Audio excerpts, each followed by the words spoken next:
আমার প্রশ্নটা আগের এক মহিলার প্রশ্নের কথার প্রসঙ্গ ধরে, যিনি বলেছিলেন যে ধর্মের মধ্যে ভালো জিনিসগুলো দৃষ্টান্ত হিসেবে তুলে ধরতে হবে। এখন আমি বিশ্বাস করি যে ইসলাম হচ্ছে বড় একটা চেইনের ছোট একটা অংশ। এখানে প্রথমে আমাদেরকে দেখতে হবে ইহুদি ধর্ম, খ্রিস্টান ধর্ম, তারপর ইসলাম। একজন সত্যিকারের মুসলিম হতে গেলে আপনাকে প্রথমে বিশ্বাস করতে হবে ইহুদি আর খ্রিস্টান ধর্ম।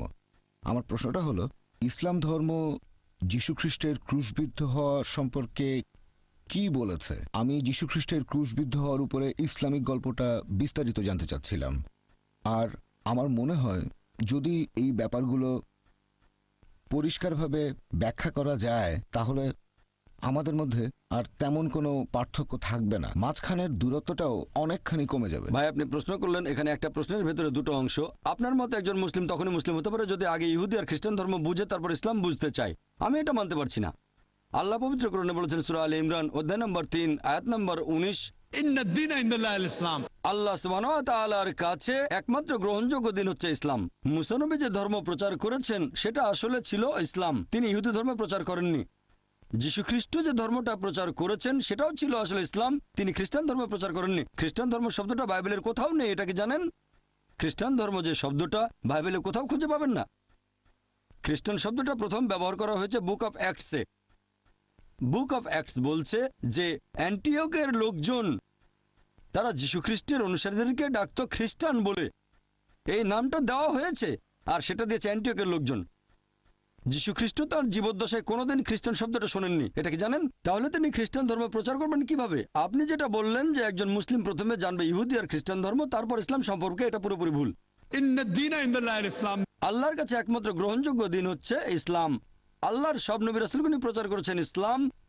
আপনি এখনকার দিনে যে বাইবেল আর অন্যান্য ধর্মগ্রন্থ দেখছেন এগুলো আসলে মূল আসমানি কিতাবের বিকৃত রূপ। এবার আপনার প্রশ্নটা যে ইসলাম যিশুর ক্রুশবিদ্ধ হওয়া সম্পর্কে কি বলে, এ ব্যাপারে ইসলামের দৃষ্টিভঙ্গিটা কেমন? কোরআন বলছে সূরা নিসা অধ্যায় নম্বর 4 আয়াত নম্বর 157 যে তারা বড়াই করে বলে আমরা মরিয়মের পুত্র যিশুকে হত্যা করেছি। ইহুদিরা তারা বড়াই করে বলে আমরা মরিয়মের পুত্র যিশুকে হত্যা করেছি। তারা তাকে হত্যা করেনি, তাকে ক্রুশবিদ্ধও করেনি, কিন্তু তাদের এরকম বিভ্রম হয়েছিল। যারা তার সম্পর্কে মতভেদ করেছিল তারা সংশয়যুক্ত ছিল, অনুমান ছাড়া তাদের কোনো জ্ঞানই ছিল না। আর এটা ছিল নিশ্চিত যে তারা তাকে হত্যা করেনি। তাহলে পবিত্র কোরআন অনুযায়ী ইহুদিরা বড়াই করে বলেছিল তারা যিশু আলাইহিস সালামকে হত্যা করেছে, তবে তারা তাকে হত্যা করেনি, তাকে ক্রুশবিদ্ধও করেনি, কিন্তু তাদের এরকম বিভ্রম হয়েছিল। যারা মতভেদ করেছিল তারা সংশয়যুক্ত ছিল, অনুমান ছাড়া তাদের কোনো জ্ঞান ছিল না। এটা নিশ্চিত তারা তাকে হত্যা করেনি। তাহলে পবিত্র কোরআনের ভিত্তিতে আমরা বিশ্বাস করি যীশু খ্রিস্ট ক্রুশবিদ্ধ হয়ে মারা যাননি। মানুষের এরকম বিভ্রম হয়েছিল। আমি একটা বিতর্ক করেছিলাম যে যীশু খ্রিস্ট কি সত্যি ক্রুশবিদ্ধ হয়েছিলেন। ক্রুসিফিক্সন মানে কোনো ব্যক্তি ক্রুশবিদ্ধ হয়ে মারা যাওয়া। সেই বিতর্কে আমি প্রমাণ করেছিলাম যে যীশু খ্রিস্ট আসলে ক্রুশবিদ্ধ হয়ে মারা যাননি। এটার কোনো ইংরেজি শব্দ নেই যে একজনকে ক্রুশবিদ্ধ করা হয়েছে কিন্তু সে মারা যায়নি। তাই আমরা নতুন একটা শব্দ চালু করেছি, ক্রুসিফিকশন। FICTION, ফিকশন, ফিকশন না, FIXION না। আমরা বিশ্বাস করি এটা হলো ক্রুসিফিকশন, CRUCIFICTION, তবে ক্রুসিফিকশন না, FIXION। আমি সেই বিতর্কে প্রমাণ করেছিলাম যে তিনি ক্রুশবিদ্ধ হয়ে মারা যাননি। এখানে একটু সংক্ষেপে বলি যাতে খ্রিস্টান ভাই বোনেরা বুঝতে পারেন।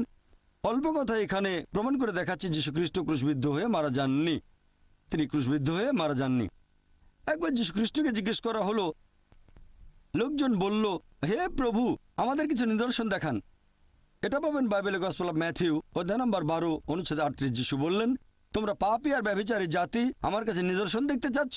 কোনো নিদর্শনই দেখানো হবে না শুধুমাত্র ইউনুসের নিদর্শন বাদে। যেভাবে ইউনুস ছিলেন 3 দিন এবং 3 রাত একটা তিমি মাছের পেটে, সেই একইভাবে মানবপুত্র থাকবেন 3 দিন এবং 3 রাত পৃথিবীর বুকের ভেতরে। এখন যারা খ্রিস্টান ধর্মের অনুসারী তারা ইউনুসের নিদর্শনটা জানেন। ওল্ড টেস্টামেন্টের বুক অফ জোনা, এটা মাত্র 1 পাতার বই, 2 পৃষ্ঠা। যদি কোনো খ্রিস্টানকে ইউনুসের নিদর্শন সম্পর্কে জিজ্ঞেস করেন তিনি আমাদের বলবেন নবী ইউনুসকে আল্লাহ তাআলা বলেছিলেন যে তুমি নিনেভ শহরে যাও, কিন্তু তিনি আল্লাহর আদেশ অমান্য করে চলে গেলেন জপায়। তারপর যখন তিনি জাহাজে ভ্রমণ করছেন তখন হঠাৎ ঝড় উঠল, আর তখন মানুষজন এরকম চিন্তা করত যে হঠাৎ ঝড় উঠেছে তার মানে নিশ্চয়ই কেউ আল্লাহ তাআলার আদেশ অমান্য করেছে। সবাই ভয় পেয়ে গেল। তখন ইউনুস আলাইহিসসালাম এগিয়ে এসে বললেন, আমি আল্লাহর আদেশ অমান্য করেছি। তখনকার দিনে মানুষ এরকম বিশ্বাস করত যে দোষী ব্যক্তিকে যদি সমুদ্রে ফেলে দেওয়া হয় সমুদ্র শান্ত হয়ে যাবে। তাই জাহাজের লোকজন তখন ইউনুসকে সমুদ্রে ফেলে দিল। যখন তারা ইউনুসকে সমুদ্রে ফেলেছিল তখন তিনি জীবিত না মৃত? জীবিত না মৃত? জীবিত। জীবিত ছিলেন। তারপর যখন তিনি সমুদ্রের পানিতে, সাধারণত ঝড়ের মধ্যে এরকম উত্তাল সমুদ্রে একজন মানুষ পড়লেই মারা যাবে, কিন্তু ইউনুস মারা গেলেন না, তিনি শান্তিতে থাকুন, বেঁচে থাকলেন। তখন একটা মাছ এসে তাকে গিলে ফেললো। যখন মাছটা তাকে গিলে ফেললো তখন তিনি জীবিত না মৃত? জীবিত। তখনও জীবিত। তিনি মারা গেলে নিদর্শন হতো না, বেঁচে আছেন এটা হচ্ছে নিদর্শন। 3 দিন আর 3 রাত ধরে সেই মাছটা সাগরে ঘুরে বেড়ালো। ভেতরের মানুষটা দম বন্ধ হয়ে মারা যাওয়ার কথা, কিন্তু মারা গেল না, এটাই নিদর্শন। মাছটা বমি করে তাকে বের করে দিল সমুদ্রের তীরে। মারা যেতে পারতেন কিন্তু মারা গেলেন না। এটা আসলেই খুবই আশ্চর্য একটা নিদর্শন। সমুদ্রে ফেলে দেওয়া হলো, তিনি মারা গেলেন না। একটা মাছ এসে তাকে গিলে ফেললো, মারা গেলেন না। 3 দিন 3 রাত সেই মাছের পেটের ভেতরে থাকলেন কিন্তু মারা গেলেন না। মাছটা বমি করে তাকে বের করে দিল, তিনি মারা গেলেন না। খুবই আশ্চর্যজনক একটা নিদর্শন। যীশু খ্রিস্ট তার নিজের মুখে বলেছিলেন যে যেভাবে ইউনুস 3 দিন এবং 3 রাত ছিল তিমি মাছের পেটে, সেই একইভাবে মানবপুত্র 3 দিন এবং 3 রাত থাকবেন পৃথিবীর বুকের ভেতরে। একজন খ্রিস্টানকে জিজ্ঞেস করেন যীশু খ্রিস্ট যে সময় সমাধিকক্ষে ছিলেন, ধরে নিলাম 3 দিন 3 রাত ধরে, তখন তিনি জীবিত না মৃত? তিনি তখন জীবিত না মৃত? খ্রিস্টানরা উত্তরে বলবে তিনি ছিলেন মৃত। তাহলে তো এটা পরস্পর বিরোধী। যিশু যদি ইউনুসের নিদর্শন নিয়ে ভবিষ্যৎবাণীটা পূরণ করতে চান তাকে থাকতে হবে জীবিত। এখানে এই একটা প্রমাণ দিয়েই, যদিও আরো অনেকভাবে প্রমাণটা করতে পারি যে যীশু খ্রিস্ট বা ঈসা আলাইহিস সালাম ক্রুশবিদ্ধ হয়ে মারা যাননি, তিনি ছিলেন জীবিত। তাহলে এটার ভিত্তিতে আমরা খ্রিস্টানদের বাইবেল দিয়েই প্রমাণ করতে পারি যে যীশু খ্রিস্ট কখনোই ক্রুশবিদ্ধ হয়ে মারা যাননি। তিনি এখানে ভবিষ্যৎবাণীটা একেবারে পরিষ্কার করে বলেছেন যে তোমাদের কোনো নিদর্শন দেখানো হবে না, শুধুমাত্র ইউনুসের নিদর্শন বাদে। যেভাবে ইউনুস 3 দিন এবং 3 রাত ছিলেন তিমি মাছের পেটে, একইভাবে মানবপুত্র 3 দিন এবং 3 রাত থাকবেন পৃথিবীর বুকের ভেতরে। আপনারা যদি ভালো করে খেয়াল করেন যে 3 দিন আর 3 রাত এটাও কিন্তু পূরণ হয়নি। শুক্রবারে যিশুকে ক্রুশবিদ্ধ করা হলো, শনিবার আরম্ভ হওয়ার আগেই তাকে নামানো হলো, তারপর তাকে সমাধিকক্ষের ভেতরে রাখা হলো, সেখানে রাখা হলো শুক্রবার রাতে। শনিবারে সারাদিন তিনি সেখানে, শনিবার রাত, রবিবার সকালে তিনি আর নেই। তাহলে হচ্ছে 2 রাত 1 দিন, 3 দিন 3 রাতের ভবিষ্যৎবাণীটাও এখানে পূরণ হচ্ছে না। তবে নিশ্চয়ই তিনি তার এই ভবিষ্যৎবাণী পূরণ করেছেন। ইউনুসের মতো যিশুকে জীবিত থাকতে হবে।